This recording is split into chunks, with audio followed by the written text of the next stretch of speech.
Chalk Talk is brought to you by Isolite, the emergency lighting experts. Stay educated, my friends.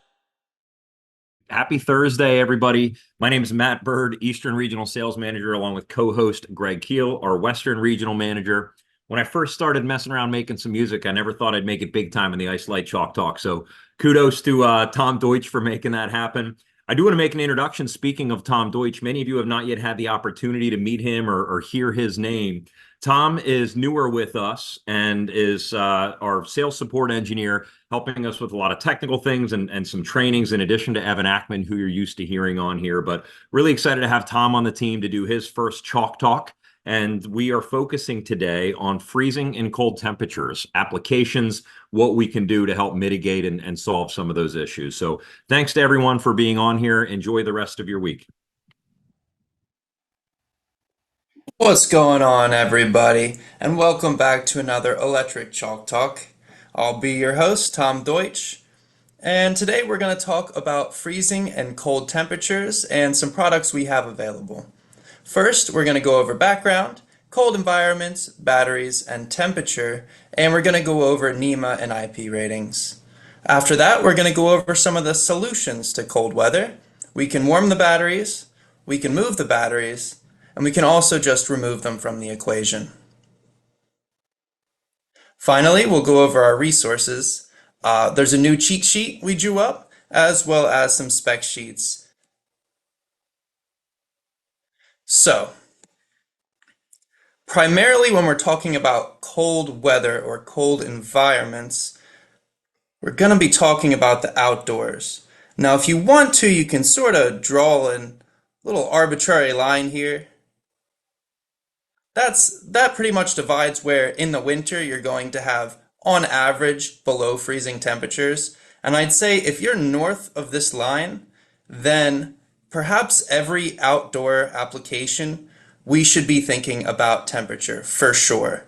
Now, if we draw another line, maybe somewhere around here, obviously excluding Alaska, we're gonna definitely want to consider cold weather. It might not be the biggest thing in the world, but it's still something that you're going to want to take into consideration, as just because you're in the south and on average you're not dipping into freezing, you're still going to dip into freezing sometimes. At least you're going to approach it. Perhaps the only outlier would be the great state of Hawaii, where perhaps instead of considering cold temperatures, maybe you're going to consider warm temperatures. And maybe that's a song for another time. And we'll go over a little bit of the solutions to cold temperature, and there are some that overlap with warm temperature as well. Regardless, today we're going to talk about the cold. And there is more than just the outdoors. There is indoor applications whereupon there is no conditioning for the space, so it's still going to get cold inside, such as garages and warehouses. Beyond this, there are spaces that are intentionally chilled or cooled indoors, such as big walk-in refrigerators, food packing facilities, as well as freezers. All of which we're going to have to consider the cold weather and figure out something to do about it. Oh no, my annotations followed me. I'll have to get rid of those. Clear. Oh, my drawings. All right. So one of the biggest points where you'll find outdoor applications are these exit discharge areas. These are going to come up pretty much at any point where you have an exit sign leading you from the building. You're not only going to have to illuminate the indoors, but also that little area outside of the exit. You can imagine that if there's a fire or some other emergency inside, it might not be good enough just to get out of the building. You might want to also get away from the building. So this exit discharge area and an area of refuge, all leading you to the public way, depending on where you're at, different code requirements. You're going to have to definitely have some outdoor lighting. And if it's outdoors and it could get cold, we're going to have to consider temperature.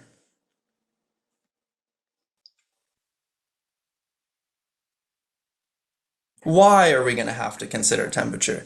Well, in the emergency lighting world, there are batteries everywhere. Namely, we use mostly lead acid and nickel cadmium, which are great low temperature batteries already, which is quite intentional. However, they're still batteries, and whenever there's a battery, there's going to be a sensitivity to temperature. It's just part of what batteries are. We want to avoid making the batteries unhappy if we can, because you're going to experience a reduced lifespan, if nothing else. So there's three ways that we can keep our batteries happy. The first and most basic one would be to specify a heater as an option into the device.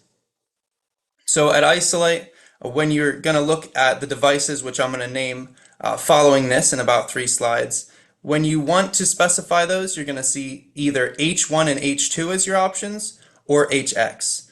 H1 is for 120 volt, H2 is for 277, and HX signifies voltage independence. The heater sits on the DC side of the circuit, and your input voltage is not relevant. We're going to notice that when you do have a heater inside of your product, your emergency light or exit sign, you're oftentimes going to be accompanied by a NEMA or IP66 weatherproofing rating. Just to briefly go over what that is, with IP, the first number is solid intrusion and the second number is liquid intrusion. And as you go up the number line, you're going to notice a greater level of protection. Most of our products are 66 or 65, which offers pretty good waterproofing. NEMA isn't quite as standard or linear, but for the sake of conversation here, what's important is that IP66 and NEMA 4X are basically the same thing. It means that not just are you protected from raindrops, but also more extreme weather conditions, water that's really trying to get in there.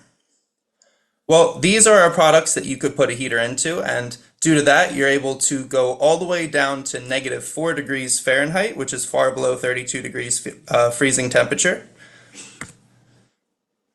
Not only do we have exit signs, of course, we have emergency lights, all of which are great looking, go down to -4 degrees Fahrenheit, and carry some sort of weatherproofing.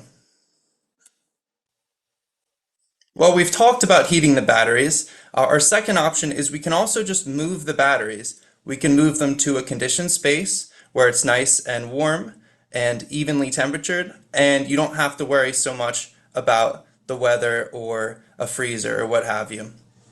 So instead, what you'll do is you'll just mount an inverter remotely in a nice safe space, and you'll just run AC to that fixture. And that fixture won't have to have any batteries in it. The batteries are all covered inside of the inverter. You can do this at any scale you'd like, all the way down from 36 watts all the way up to 33 kVA. And this can be really cost effective because we're consolidating all the batteries into one area. You're not going to have batteries scattered throughout, as well as you're not going to have any heaters. There's another way to move the batteries, and that's through remote heads. You can use a remote capable exit sign hung above an exit, and then outside of that exit, in the exit discharge area, if you'd like, you can mount a remote head powered by that exit sign. Our third option is to take the batteries out of the equation. We can do that through these self-luminous exit signs. These are powered by tritium gas, not by electricity. Because of that, you don't have to wire them, they don't have any batteries, and they'll actually go all the way down to -67 degrees Fahrenheit. You can just hang them on the wall like a picture. And these are maintenance free. Well, all of these products are available on our website. There's spec sheets as well as a new cheat sheet that you can find under additional downloads. You can click on the products in this cheat sheet to be brought to their spec sheets, respectively. And there's other great utilities on there as well, such as a good, better, best list, your IP rating chart, which we talked about before. And as always, there's going to be a link to this presentation as well as a PDF available in the follow-up sales packet.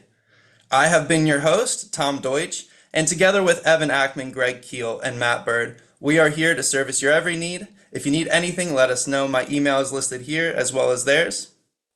Thanks for listening to today's Chalk Talk.